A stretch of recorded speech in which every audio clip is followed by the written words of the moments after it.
नमस्कार मित्रांनो, 15 डिसेंबर 2024 हा दिवस कला विश्वासाठी अत्यंत दुःखद बातमी घेऊन आलेला आहे। एका सुप्रसिद्ध ताऱ्याने या जगाचा निरोप घेतला आहे। चला तर पाहूयात कोण आहे ते व्यक्तिमत्व व काय आहे संपूर्ण बातमी। तत्पूर्वी आपण जर तारांगण या YouTube चॅनलला सबस्क्राइब केलं नसेल तर नक्की सबस्क्राइब करा। आपल्या जादुई तबला वादनाने जगभरातील संगीत प्रेमींना मंत्रमुग्ध करणारे प्रख्यात तबला वादक उस्ताद झाकीर हुसेन यांचं अल्पशा आजाराने निधन झालेले आहे। ते मृत्यूसमयी 73 वर्षाचे होते। मागच्या काही वर्षापासून ते हृदयविकारासारख्या गंभीर आजाराने ग्रस्त होते। झाकीर हुसेन यांची प्रकृती बिघडल्याने त्यांना अमेरिकेतील सॅन फ्रान्सिस्को येथील रुग्णालयात उपचारासाठी दाखल करण्यात आले होते।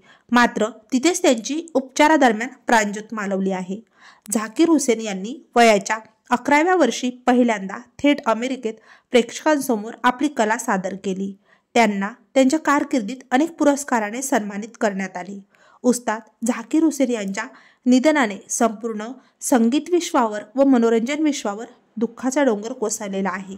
आपल्या तारांगण या YouTube चॅनलतर्फे उस्ताद झाकीर हुसेन यांना भावपूर्ण आदरांजली।